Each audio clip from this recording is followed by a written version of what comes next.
cerita dimulai di malam hari yang kebetulan hujan turun. Dan terlihat sebuah ambulans serta beberapa mobil lainnya membawa seorang pasien.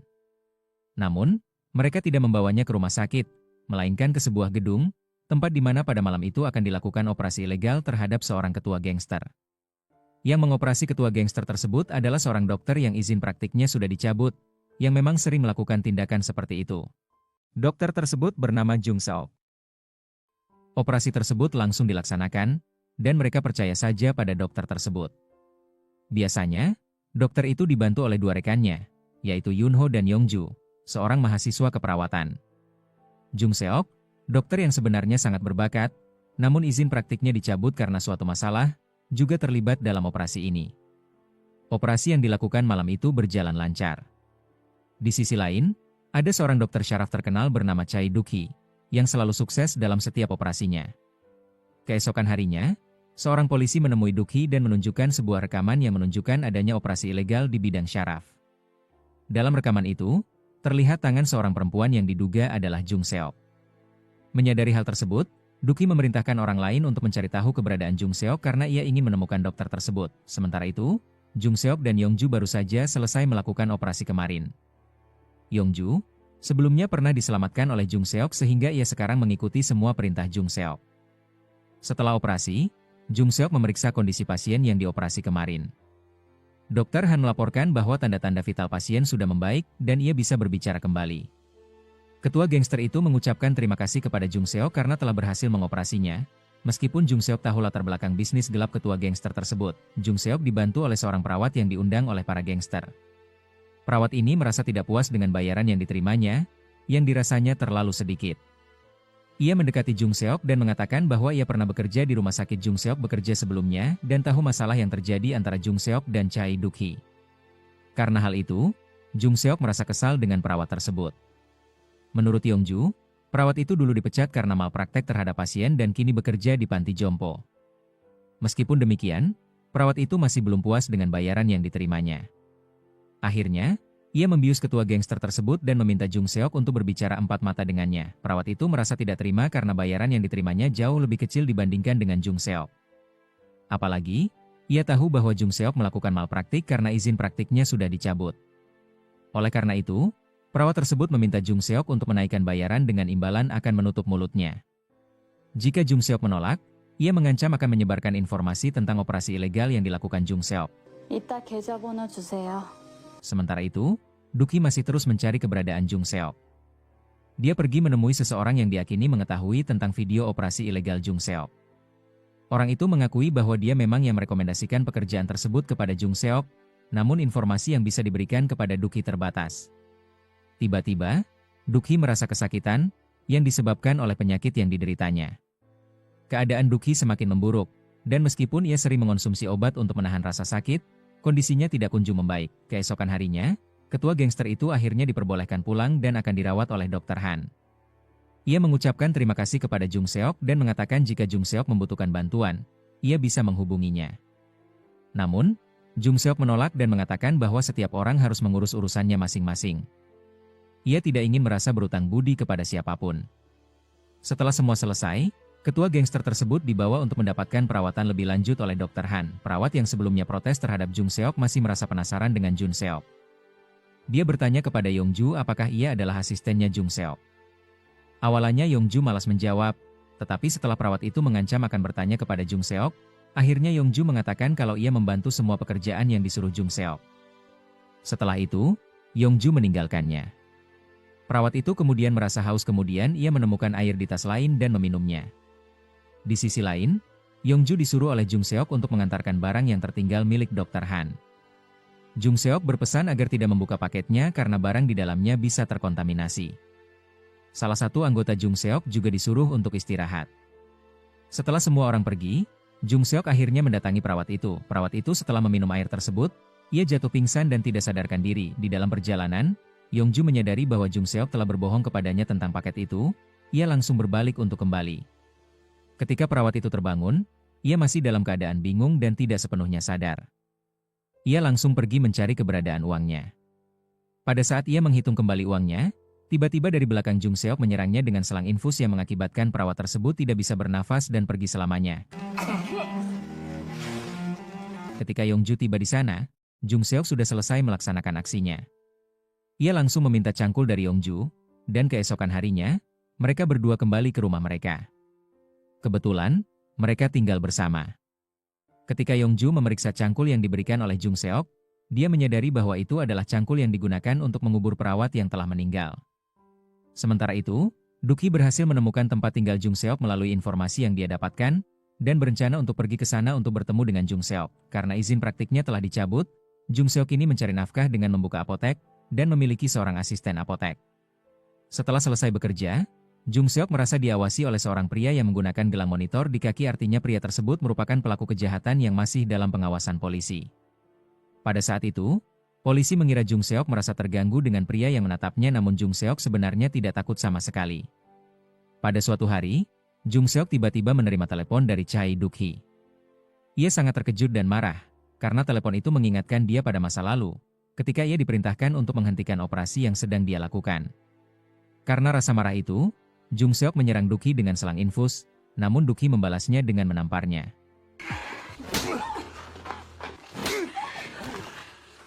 Sejak saat itu, izin praktik Jung Seok benar-benar dicabut oleh Duk-hee. Jung Seok merasa sangat benci kepada Duk-hee, meskipun ia sempat berlutut dan meminta maaf di tengah hujan, namun Duk-hee sama sekali tidak peduli dan mengabaikannya. Rasa benci Jung Seok kepada Duk-hee semakin membesar, dan ia bertekad untuk membalas dendam suatu hari nanti. Tak lama kemudian, Duk-hee datang ke rumah Jung Seok setelah sekian lama mereka tidak bertemu. Terlihat jelas bahwa Jung Seok menahan emosinya, dan ia menyuruh Yongju untuk tetap di kamar sementara dia yang akan menemui Duk-hee. Setelah Duk-hee masuk, ia langsung menjelaskan bahwa ia memiliki masalah kesehatan pada otaknya dan memohon agar Jung Seok mau melakukan operasi untuknya karena hanya Jung Seok yang mempunyai keahlian tersebut. Namun, Jung Seok menolak mentah-mentah permintaan itu, meskipun Duk-hee mengancamnya karena polisi saat ini sedang mencari Jung Seok yang melakukan operasi ilegal dan jika Jung Seok tidak mau membantunya maka ia bisa melaporkan hal ini kepada polisi. Jung Seok merasa marah bahwa Duk-hee telah menghancurkan hidup dan karirnya, dan merasa tidak ada alasan untuk menolongnya. Saat Duk-hee hendak pulang, penyakitnya kambuh lagi. Ia mencoba mengambil obatnya, tetapi karena tangannya gemetar, obat tersebut terjatuh. Jung Seok yang melihat kejadian itu keluar dari rumahnya, dan dengan rasa dendam yang masih membara, ia menghancurkan obat yang sedang diambil oleh Duk-hee. Sebagai balasan atas apa yang telah dilakukan Duk-hee kepadanya di masa lalu, Jung Seok mengabaikan Duk-hee karena saat emosinya memuncak, ia benar-benar kehilangan kendali atas dirinya sendiri. Melihat Jung Seok yang semakin tidak terkendali, Yongji akhirnya memutuskan untuk keluar dan berusaha menghentikannya. Ia segera menghubungi pihak rumah sakit, dan tak lama kemudian ambulans datang untuk menyelamatkan Duk-hee. Dari kejauhan, pria yang memakai gelang monitor tampak mengawasi rumah Jung Seok. Kembali ke masa lalu, ketika Jung Seok masih menjadi mahasiswa kedokteran di salah satu universitas ternama, ia memilih untuk menekuni bidang bedah saraf. Sejak dulu, ia sangat mengagumi Duk-hee, yang saat itu berdomisili di Boston. Ketika mengetahui bahwa Duk-hee kembali ke negara asalnya untuk mengabdi, Jung Seok langsung menemuinya dan menunjukkan kemampuannya. Duk-hee mengakui keahlian Jung Seok dan menyatakan bahwa ia bisa menjadi anak didiknya. Dalam ujian yang diberikan Duk-hee, Jung Seok berhasil meraih nilai sempurna, yang semakin meyakinkan Duk-hee untuk membimbingnya. Sejak saat itu, Jung Seok mendedikasikan dirinya sepenuhnya untuk menjadi dokter dan belajar langsung di bawah bimbingan Chai Duk-hee. Sementara itu, kondisi Chai Duk-hee mulai membaik. Ia kemudian menemui Dr. Han untuk meminta bantuannya dalam membujuk Jung Seok agar mau mengoperasinya. Awalnya, Dr. Han menolak karena ia tahu Jung Seok tidak akan setuju. Namun, ia tetap mencoba, dan benar saja, Jung Seok menolak permintaan tersebut. Meskipun Dr. Han menyarankan agar Jung Seok memanfaatkan kesempatan itu untuk mendapatkan izin praktiknya kembali, ia tetap bersikeras dengan keputusannya. Pada malam harinya, Jung Seok membakar semua barang yang berhubungan dengan Duk-hee, termasuk kenangan saat mereka masih bekerja sama di rumah sakit. Ketika Yongju membawa barang dari gudang, ia menemukan bahwa dahulu Jung Seok dan Duk-hee sangat akrab, bahkan Jung Seok sangat menghormatinya. Keesokan harinya, saat berada di apotek, Jung Seok kembali didatangi pria yang bergelang monitor. Pria tersebut mengajaknya pergi ke Seoul dan berjanji akan mentraktirnya minum bersama. Namun, Jung Seok hanya diam dan mengatakan bahwa ia akan memikirkannya terlebih dahulu. Tak lama setelah itu, ia melihat pria tersebut menyiksa saudaranya sendiri. Jung Seok bersama asistennya pergi ke rumah makan pria itu dan melihat adik dari pria tersebut tampak babak belur. Mereka tidak bisa melapor ke kantor polisi karena sebelumnya Jung Seok sudah pernah mencobanya. Namun, perempuan yang bersangkutan malah mengaku bahwa ia hanya terjatuh, sehingga laporan tersebut tidak ditindaklanjuti. Sementara itu, Jung Seok menerima telepon dari Dr. Han yang memberitahunya bahwa malam ini mereka memiliki tugas untuk melakukan operasi. Jung Seok merasa sangat bersemangat dan mencoba menghubungi Yongju, tetapi panggilannya tidak dijawab. Saat itu, Yongju sedang berusaha mencari tahu lebih banyak tentang masa lalu Jung Seok. Tidak lama kemudian, Jung Seok tiba di lokasi operasi. Ia sudah bersiap, dan tim medis pun telah mempersiapkan segala perlengkapan. Namun, pasien yang seharusnya mereka operasi ternyata tidak ada. Sementara itu, Yongju menemukan sebuah foto yang menunjukkan Jung Seok, Choi Duk-hee, dan seorang perawat yang dulu bekerja sama dengan Duk-hee. Ia kemudian menemui perawat tersebut dan bertanya tentang apa yang sebenarnya terjadi serta alasan hubungan antara Jung Seok dan Duk-hee menjadi begitu renggang. Perawat itu menjelaskan bahwa semua bermula ketika Duk-hee menjanjikan beasiswa kepada Jung Seok untuk belajar di Boston. Namun, ternyata yang dikirim ke sana bukan Jung Seok, melainkan orang lain yang diduga membayar sejumlah uang kepada Duk-hee. Jung Seok merasa hal itu sangat tidak adil.